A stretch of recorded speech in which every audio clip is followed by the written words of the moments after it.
Assalamualaikum warahmatullahi wabarakatuh. Selamat pagi anak-anak. Jumpa lagi dengan Ibu Guru Reta. Kali ini Ibu Guru Reta akan membagikan kisi-kisi UAS tema 4 berbagai pekerjaan. Untuk materi pertama ada PPKN. PPKN kita belajar sila pertama, sila kedua, dan sila ketiga saja. Untuk sila pertama bunyinya ketuhanan yang Maha Esa. Lambang sila pertama yaitu bintang. Contoh sikap yang mencerminkan sila pertama. 1. Manusia harus percaya kepada Tuhan Yang Maha Esa sesuai dengan agama dan kepercayaan masing-masing. 2. Kita harus bersyukur atas nikmat yang diberi oleh Tuhan serta menghormati adanya perbedaan keyakinan antara satu individu dengan individu yang lain. Yang ketiga, tidak memaksa suatu agama kepada orang lain. 4. Tidak mengganggu orang yang sedang beribadah. 5. Harus berbuat jujur, tidak curang, dan tidak mencontek ketika ulangan. Untuk sila pertama, kata kuncinya adalah ketuhanan. Kalau ketuhanan itu berarti keterkaitannya dengan agama dan ibadah setiap orang. Jadi, kalau anak-anak menemukan soal-soal ada kata-kata tentang agama, tentang ibadah, berarti itu jawabannya sila pertama. Untuk sila kedua, bunyinya kemanusiaan yang adil dan beradab. Simbol dari sila kedua adalah rantai. Contoh sikap dari sila kedua adalah mengakui adanya harkat martabat manusia, tidak berbuat semena-mena terhadap orang lain, membantu korban bencana alam, memberi sedekah kepada orang yang tidak mampu, kemudian bersikap sopan kepada sesama. Untuk sila kedua, kata kuncinya tentang kemanusiaan, yaitu membantu orang lain, peduli orang lain, tidak menghina, tidak merendahkan orang lain.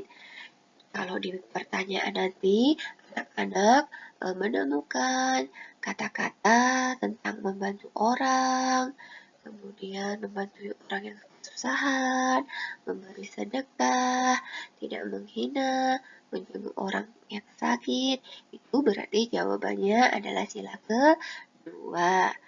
Untuk makna-maknanya juga, contoh-contoh sikapnya dihafalkan juga, jangan sampai tidak dihafalkan. Dan nanti juga keluar di soal-soal mungkin di isian ataupun di uraian.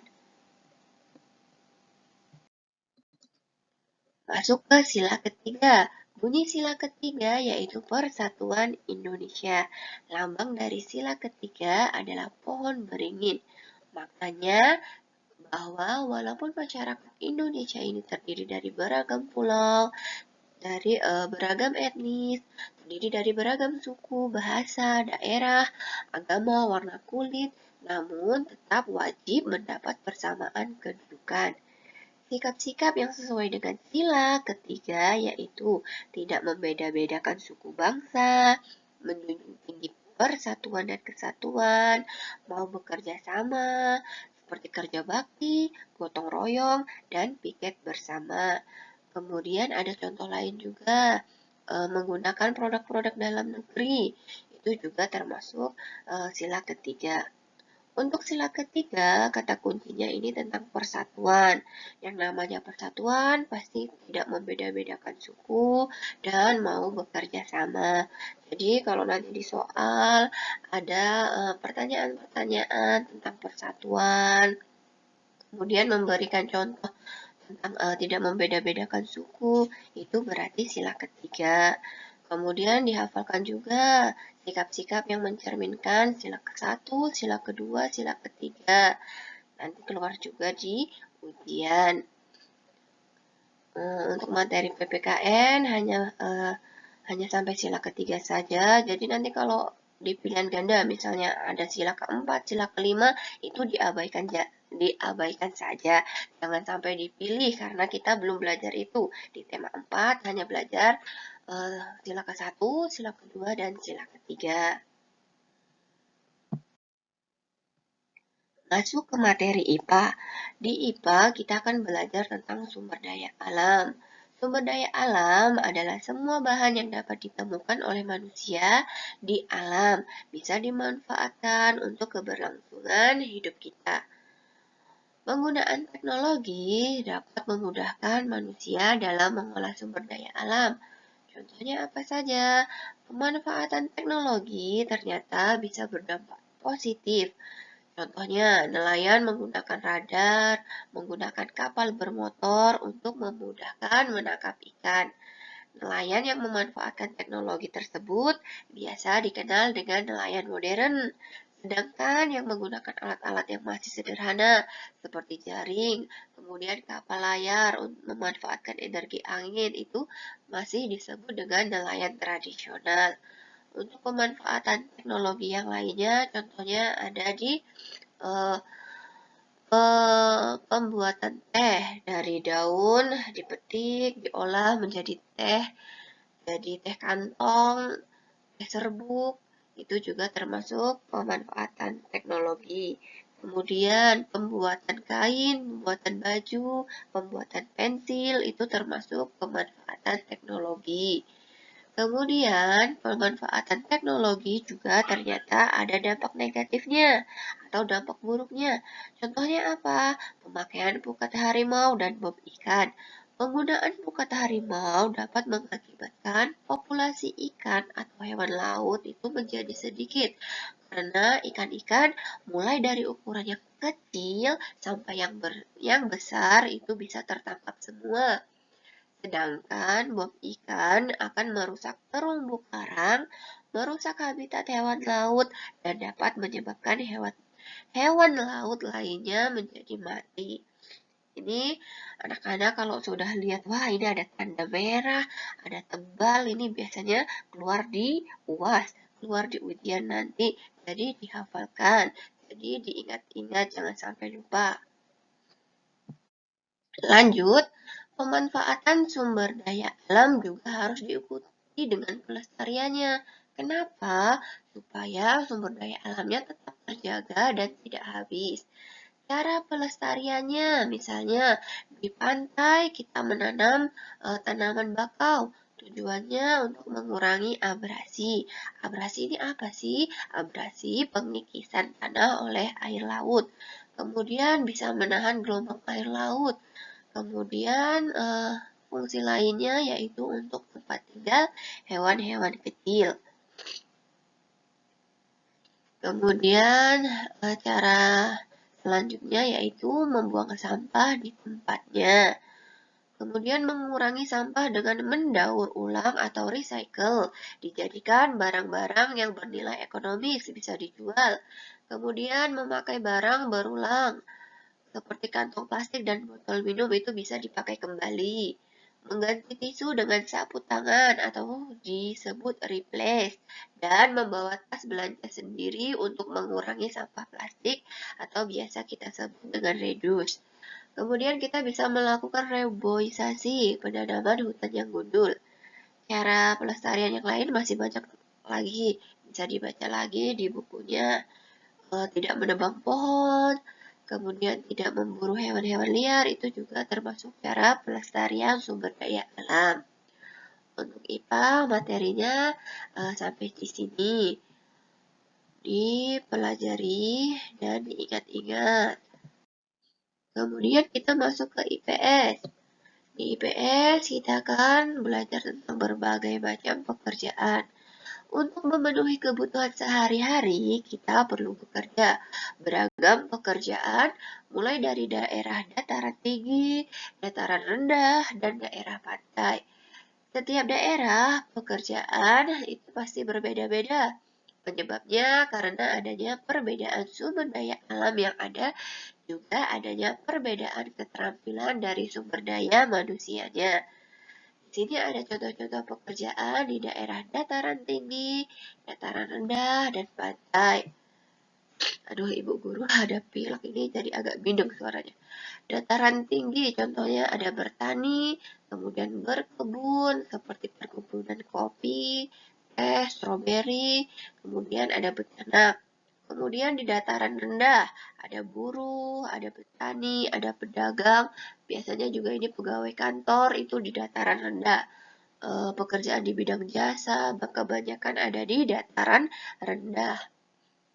Kemudian di daerah pantai ada nelayan, petani garam, budidaya udang, kerang mutiara, itu semuanya ada di daerah pantai. Sedangkan jenis-jenis pekerjaan dibagi menjadi dua, yaitu pekerjaan yang menghasilkan barang. Contohnya petani, peternak, nelayan, penjual kue, dan lain-lain. Masih banyak lagi itu yang menghasilkan barang. Kemudian ada pekerjaan yang menghasilkan jasa, contohnya dokter, perawat, polisi, tentara, tukang pos, sopir, ojek, guru, dan lain-lain. Nanti anak-anak bisa cari contoh lainnya. Kemudian masuk ke jenis kegiatan ekonomi. Kegiatan ekonomi dibagi menjadi tiga. Ada kegiatan produksi, yaitu kegiatan membuat atau menghasilkan suatu barang dan jasa. Kemudian kegiatan distribusi, kegiatan ekonomi yang menyalurkan barang dari produsen hingga sampai ke tangan konsumen. Kemudian kegiatan konsumsi itu kegiatan menghabiskan atau memakai produk ekonomi berupa barang ataupun jasa. Di sini ada gambar contoh. Yang kegiatan produksi yang mana? Kegiatan produksinya adalah nelayan yang menangkap ikan di laut. Kemudian kegiatan distribusinya yang mana? Kegiatan distribusinya nih, ikan dikumpulkan ke pengepul ikan. Kemudian oleh pengepul ikan diantar sampai ke pasar. Itu adalah kegiatan distribusi. Kemudian ibu membeli ikan di pasar. Kemudian ibu memasak ikan. Kemudian ikan disantap oleh anak-anaknya untuk sarapan. Itu adalah kegiatan konsumsi. Jadi sudah paham ya anak-anak kalau produksi itu membuat membuat barangnya, kalau distribusi ini menyalurkan barangnya dari produsen sampai konsumen. Kayak kita nih bisa makan ikan, padahal kita jauh dari laut. Itu karena adanya proses distribusi. Kita bisa makan nasi, bisa dapat beras, padahal kita jauh dari sawah. Itu karena ada kegiatan distribusi, disalurkan dari yang menanam sampai ke pasar-pasar, sampai ke toko-toko. Itu namanya kegiatan distribusi. Kalau konsumsinya ya berarti kita mengkonsumsi, kita memakainya, menghabiskannya, mengolahnya, dimakan, dipakai. Itu namanya kegiatan konsumsinya. Untuk IPS, ini saja materinya. Kita lanjutkan ke bahasa Indonesia. Di bahasa Indonesia kita hanya belajar tentang unsur-unsur intrinsik dalam cerita. Biasa kita ceritanya ada cerita fiksi yang hayalan atau cerita non-fiksi yang berdasarkan kenyataan. Unsur-unsur intrinsik ini ada banyak ya. Yang pertama contohnya ada tema. Apa itu tema? Tema adalah gagasan pokok, inti dari permasalahan isi ceritanya. Biasanya temanya misalnya tentang kasih sayang, tentang perjuangan, itu termasuk tema. Kemudian ada latar atau setting. Latar dibagi menjadi tiga. Ada latar ruang atau latar tempat. Ini adalah tempat atau lokasi cerita itu terjadi. Contohnya di desa, di dalam rumah, atau di rumah sakit, di hutan, di sungai, ataupun di laut. Kemudian ada latar waktu. Ini adalah waktu terjadinya cerita. Bisa pada pagi, siang, malam, kemudian bulan apa, tahun berapa, itu termasuk latar waktu. Kemudian ada latar suasana. Ini suasana yang ada di dalam cerita. Suasananya apa? Bisa suasananya senang, menggembirakan, atau suasana yang sedih, sepi, sunyi. Itu termasuk latar suasana. Kemudian ada watak atau sifat tokoh. Watak itu biasanya menggambarkan tokoh-tokohnya. Wataknya bisa berupa baik, jahat, pemarah, pendendam. Kemudian ada yang peduli, itu termasuk sifat-sifat tokoh. Sifat juga itu biasanya dibagi menjadi dua, ada yang antagonis, itu yang sifat-sifatnya jahat. Kemudian ada protagonis, itu sifat-sifatnya yang baik. Kemudian ada alur. Alur ini rangkaian peristiwa, biasanya menceritakannya secara urut atau dia menceritakan masa lalu, itu termasuk dalam alur. Kemudian ada tokoh, seperti tadi yang sudah Ibu jelaskan, ada tokoh protagonis, ada tokoh antagonis. Tokoh antagonis itu yang sifatnya jahat, tokoh protagonis itu sifatnya yang baik.